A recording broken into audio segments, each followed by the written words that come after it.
Essa Comissão de Constituição e Justiça, relator, tinha que se debruçar, mesmo entendendo a delicadeza política de um elemento, que eu inclusive expus ao senhor, mas tem uma questão que é evidente. Em qualquer processo, seja ele administrativo, judicial ou político, é um princípio constitucional a necessidade de imparcialidade mínima por parte do julgador.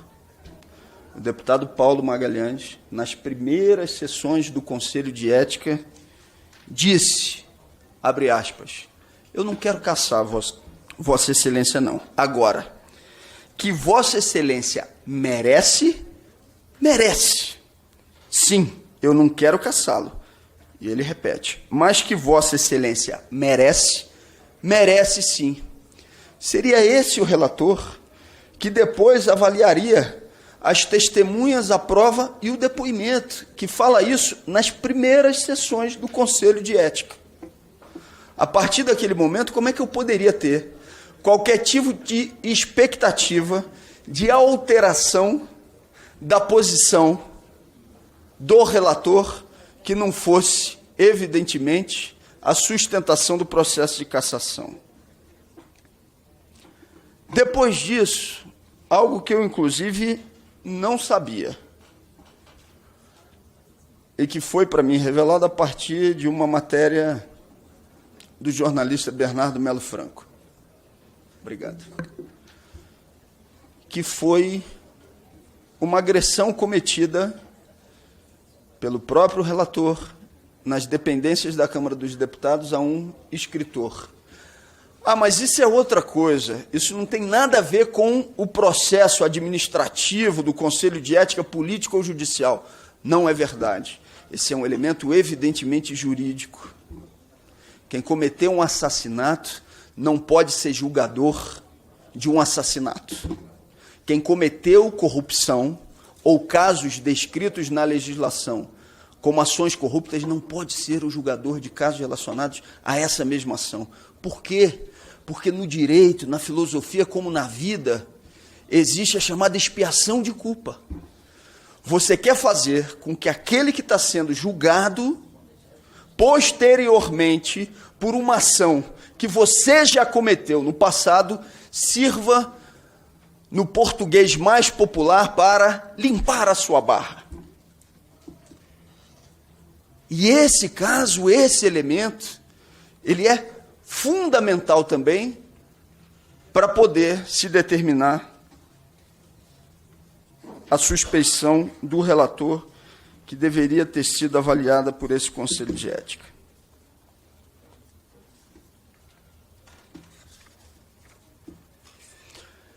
Em deferimento de testemunhas, a defesa tinha e tem uma tática evidente. Eu não deixaria de me posicionar sobre a minha reação ao provocador do MBL, mas eu demonstraria quem eram os articuladores da agressão, que o sujeito estava pago para fazê-lo, e aí não sou eu que estou falando, foi ele quem disse. No depoimento que deu no Conselho de Ética, disse que estava pago, que é pago pelo MBL. Para exercer qual atividade? Ele teve dificuldade em dizer a dificuldade. Eu não preciso, eu só estou me atendo a fatos. Foi ele quem disse que é pago para isso. Então, a tática da defesa: se manifestar sobre a reação ao provocador, mostrar o que é o MBL e mostrar um sujeito oculto que está presente desde o período da representação, que é o ex-presidente da Câmara, Arthur Lira. Metade das nossas testemunhas falavam especificamente do modus operandi do ex-presidente da Câmara. Porque eu não sou o primeiro. Posso até ser o último, mas eu não sou o primeiro com quem ele utilizou desse tipo de expediente, da tentativa de silenciamento. E ele não usa isso só em relação a mandatos parlamentares. Ele usa com jornalista, ele usou com a sua ex-esposa, ele usou com apresentadores, que era tentar coagir, às vezes não aparecendo diretamente, tentar e forçar uma negociação pelo silenciamento, e quando esse silenciamento não vem, utilizando os instrumentos que estavam à sua disposição para calar. E eu vou falar aqui com toda tranquilidade. Comigo não vai funcionar. Não vai funcionar. Se Arthur Lira quiser me ver calado, ele vai ter que me matar. Porque eu não vou deixar de dizer aquilo que tenho que dizer. Posso fazer isso com tranquilidade, posso fazer isso com serenidade, posso fazer isso sem um discurso apaixonado, mas deixar de dizer, eu não vou deixar de dizer. O indeferimento das testemunhas, de metade delas, então, foram um evidente cerceamento da defesa. Por quê? Porque mostrava um modus operandi evidente, que estava sendo utilizado contra mim, mas que já foi utilizado com várias outras pessoas. E esses depoimentos comprovariam, mostrariam isso. E como é que um relator é quem determina a testemunha que pode ser ouvida ou que não pode? O relator, em determinado momento, diz que eu trabalhei pela protelação dessa ação. Aqui se trata de evidente mentira. É justa a protelação em determinados casos? Sim. A obstrução, a protelação pode ser instrumento legítimo para enfrentar uma perseguição. Mas quem foi que colocou no mês de dezembro esse relatório no sistema? Foi o relator. Eu fiquei os meses de dezembro, janeiro, fevereiro, março, até chegar o mês de abril, sem saber qual era o conteúdo do relatório. Porque esse relatório estava sob sigilo. A pergunta que eu faço, que protelação é essa, se quem definia o momento de leitura do relatório era ele e não eu? A minha questão não é pessoal com o deputado Paulo Magalhães. Não tinha relação com ele e continuo sem ter até o dia de hoje. Mas não posso me calar. Como não posso me calar também sobre a denúncia que já tinha feito no Conselho de Ética. O fato de, nesse período, o relator, e ele não desmentiu isso em momento nenhum, ter indicado emendas do orçamento secreto em quantidade milionária para municípios em que fica evidente que ele não pode esconder que ele é o autor, desvirtua a representação política. Eu sei e tenho consciência de que, quando trato desse tema na Câmara, eu gero desconforto, descontentamento. Mas o fato é, emendas do orçamento secreto desvirtuam a posição.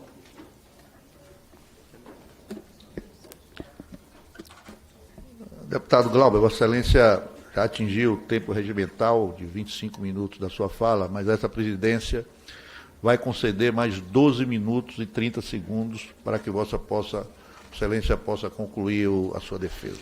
Obrigado, presidente. Inclusive, depois disso, eu também vou me deslocar, porque eu estou com um voo marcado, com um ato que está marcado hoje no Rio de Janeiro. Tem mais de 40 caravanas das mais variadas regiões, tem ônibus saindo, inclusive, de São Paulo, então também vou ter que ir lá, senão não chego a tempo do ato. E já quero, de antemão, agradecer a todo mundo que está mobilizado e se movimentando. Eu sei que esse é um tema que incomoda, mas o fato é desvirtua a representação, a forma como o recurso público tem sido utilizado. Não é razoável que o ex-presidente da Câmara, numa ligação, retire do objeto original de uma comissão, como foi dito pelo deputado Zé Rocha, 300 milhões de reais. Isso desvirtua qualquer representação. Eu falei do quadro de Alzheimer da minha mãe. Depois que minha mãe faleceu, eu, evidentemente, tocado e atravessado pela situação dela, acabei vivendo isso de uma forma muito dura, passei a pesquisar e procurar mais sobre o Alzheimer. E fui descobrir que no Rio Grande do Sul e no Rio de Janeiro estão os centros mais avançados de pesquisa sobre o Alzheimer. Procurei, então, Tarcísio, um dia o coordenador do centro do Rio e perguntei para ele o seguinte: quanto o senhor precisa por um ano para sustentar as atividades nesse centro de pesquisa, que é o mais avançado do Brasil, junto com o Rio Grande do Sul? Ele falou, R$1 milhão. É justo, numa ligação, você transferir 300 milhões de reais, como foi denunciado pelo deputado Zé Rocha de uma comissão, 300 milhões de reais que dariam para sustentar o centro mais avançado de pesquisa sobre o Alzheimer por um período de 300 anos. Senhores deputados, posso falar isso de maneira tranquila, educada, mas não vou deixar de dizer. Isso desvirtua a representação e é imoral.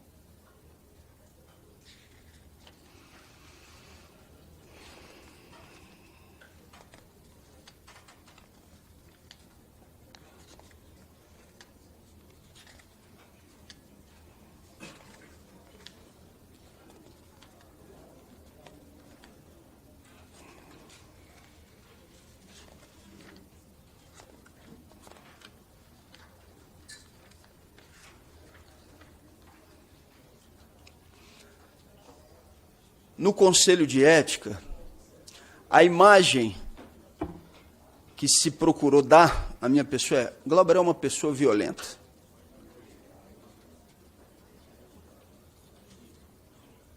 Eu nunca fui à atividade de ninguém para tentar interromper a atividade de outras pessoas. No caso do provocador, foram 7 vezes. 7 vezes. Aqui na Câmara foi a 5ª. Mas depois disso, ele não teve dificuldade, ele manteve a audácia de fazê-lo por mais 2 vezes. Porque isso dá grana, porque ele era pago para isso, e porque ele achou que com isso conseguiria se eleger vereador na cidade do Rio de Janeiro. Acabou perdendo. Eu não tenho mais raiva desse rapaz. Falando sinceramente. Às vezes tem até um pouco de pena. Inclusive, agora saiu do MBL, porque fez o serviço sujo, aí foi descartado, aí agora está procurando se encostar em algum outro grupo político. Eu não duvido, inclusive, que daqui a pouco esteja me esperando mais uma vez. É provável que eu nem reaja a isso, não por ausência de indignação, mas é porque isso já se transformou, não de compaixão, mas num sentimento em determinados momentos de pena. Por formatar sua vida para fazer isso. Eu sou duro no embate político com os parlamentares. Posso, em determinados momentos, inclusive, ultrapassar o tom. Agora perguntem para o conjunto dos trabalhadores da Câmara dos Deputados qual é a minha relação de respeito com eles. Não tem coisa para mim mais emocionante, que mais me preenche, quando o pessoal do café, da limpeza, os trabalhadores administrativos, quando eu vou passando pelo corredor, eles vão: vai firme, estamos junto contigo, estamos orando, estamos rezando. Nesses 9 dias, inclusive, que passei aqui em greve de fome, foi para mim um momento de muito aprendizado. Conheci a Câmara escondida, inclusive, que o grande público não conhece. Aliás, senhoras e senhores, é um absurdo o que é o banheiro dos trabalhadores terceirizados da Câmara, onde eu tomava banho todos os dias. Muito diferente do luxo que, em determinados momentos, tem os palácios ou o espaço institucional. Se eu tivesse atacando moralmente ou sendo violento ou agressivo com alguns desses trabalhadores, eu seria o primeiro a dizer, tenho que ser caçado, ou me casse. Mas nunca fui e não serei. Porque eu tenho um enorme respeito por eles. Agora, com o deputado, não. Com o deputado, eu tenho que manter posição dura. Eu estou aqui para representar o conjunto daqueles que me confiaram essa tarefa. E ser duro não quer dizer que, em determinados momentos, não posso, inclusive, extrapolar de determinadas posições e pedir desculpas. Já fiz isso. Agora, nesse processo, eu fui várias vezes instado a pedir desculpas. Glauber, pede desculpas para diminuir essas tensões.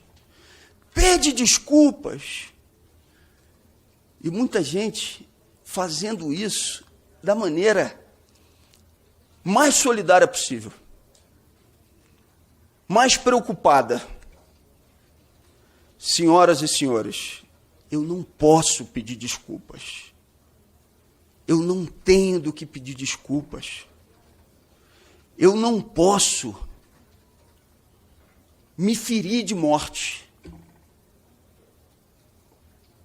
Eu sou o primeiro a, quando avalio que errei, procurar e fazer o pedido de desculpas. Eu não tenho dificuldade em fazê-lo. Agora, pedir desculpas sem considerar que errou é uma agressão para mim maior do que a perda do mandato. E isso eu não posso fazer.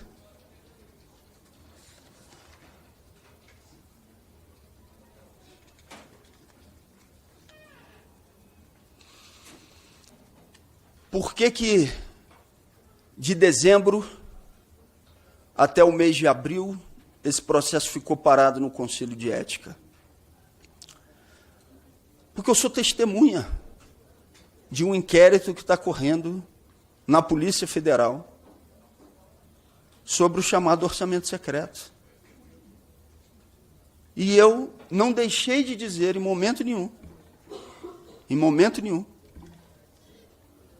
que no meu depoimento, inclusive, falei especificamente sobre a ação do ex-presidente da Câmara e daquilo que se transformou em uma lavanderia do ex-presidente da Câmara, Arthur Lira, que é o município de Rio Largo. Eu duvido,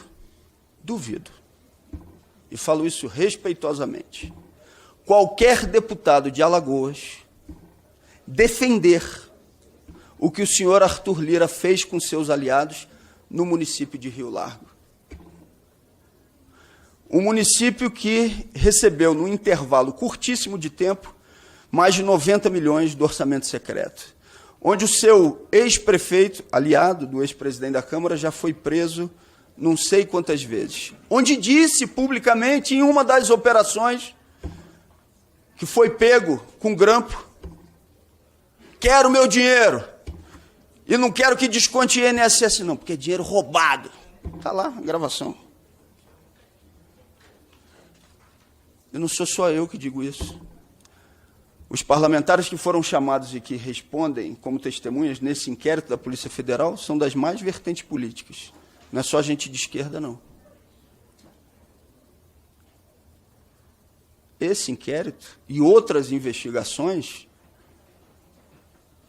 elas não vão parar a depender do tom de voz que eu venha a utilizar na Comissão de Constituição e Justiça, nem da marcação para o dia 1º de julho do meu processo de cassação no plenário da Câmara.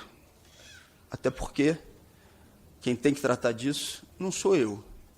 Eu tenho que me colocar à disposição, como testemunha que fui, para dizer tudo aquilo que vi.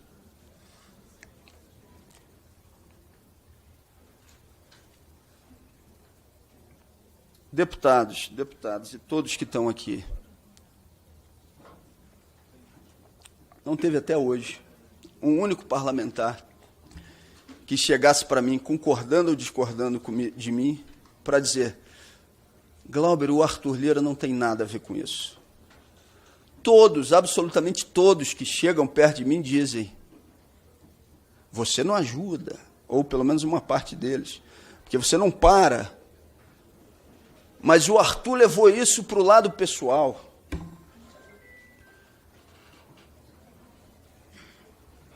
Não teve nenhum que disse que não é ele. Ninguém na Câmara.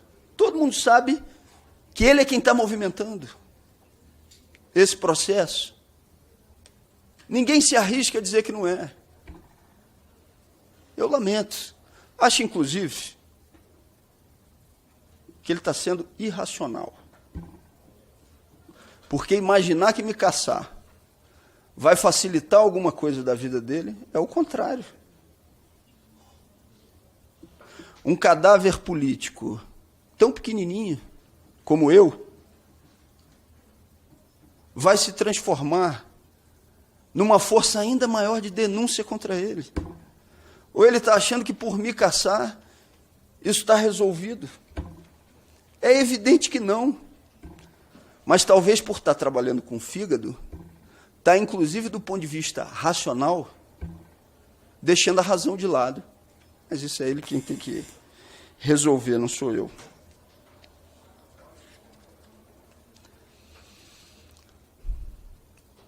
Um dos momentos mais difíceis da minha vida foi a execução do meu cunhado, na cidade do Rio de Janeiro. Eu vi o que um homicídio faz para estraçalhar uma família. E naquele momento, já vou concluir, presidente. Tinha muito mais a dizer sobre cada um dos elementos aqui, mas vou terminar.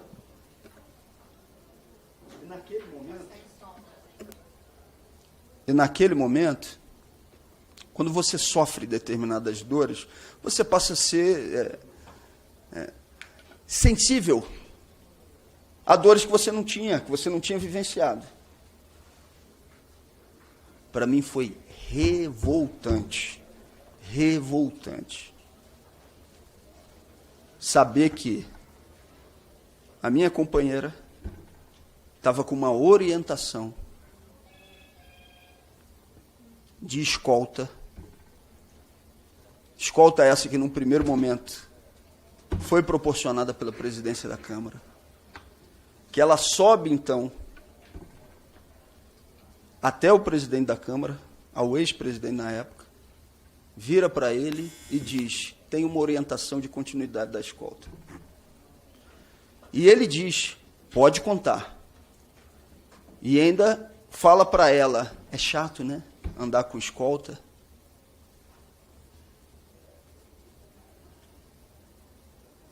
E no mesmo dia, quando eu subo na tribuna para fazer uma reclamação banal, importante, mas que eu não utilizei. Para concluir, deputado Glauber, por favor. Mas que eu não utilizei nenhum adjetivo, Chico, mas porque eu reclamei, porque as galerias estavam fechadas para o acompanhamento das pessoas em relação ao que estava ali acontecendo. O ex-presidente da Câmara vai e corta a escolta de Sâmia, que tinha uma orientação política e uma orientação jurídica, investigativa, para continuar com a escolta. E que a gente não podia nem publicamente revelar isso, porque isso envolvia questões de segurança. Esse é o grau de perseguição. Isso, para mim, é muito pior do que operar uma tentativa de cassação. Sinceramente, consegue ser pior. Eu estava com um argumento aqui para tratar de cada um dos pontos. Sei que essa Comissão de Constituição e Justiça vai avaliar a posição do relator de hoje. Volta terça ou quarta, presidente, da semana que vem, já tem data prevista, que vai ser feito pedido de vista. Já tem indicativo, não? Eu vou, após a concessão do pedido de vista, eu vou informar a data da próxima reunião. Seja terça ou quarta-feira da semana que vem, vai ser apreciado. E depois de 60 dias, que na nossa avaliação cai no dia 1º de julho, eu vou enfrentar essa votação no plenário da Câmara dos Deputados. Presidente, relator, deputados e deputadas que estão aqui e aqueles que não estão aqui nesse momento, estou à disposição para apresentar as razões a cada um e a cada uma dos senhores. Não vou deixar de fazê-lo, mas não vou modificar a linha da minha orientação política para ser salvo no plenário. Sabe por quê, presidente? E por aí eu termino. Porque senão, imaginem o que aconteceria. Se eu, a partir de então, mudo o tom, passo a rir para todos os deputados, cumprimentar a todos, abraçar, deixar de dizer aquilo que orienta a minha posição política, eu vou ser um cadáver político no exercício do mandato. Eu já vou estar previamente, pessoalmente me caçando. Isso eu não posso fazer. Então eu nem posso estar manietado, eu posso exercer uma relação de respeito com todos e todas, e quando isso não acontecer, eu posso refletir sobre isso, inclusive dizer, olha, ali pisei na bola. Agora eu não posso modificar o que é a essência da orientação política do mandato, porque se eu faço isso, eu não vou ter o respeito de nenhum dos senhores, nem de nenhuma das senhoras. Isso eu não posso fazer. Obrigado.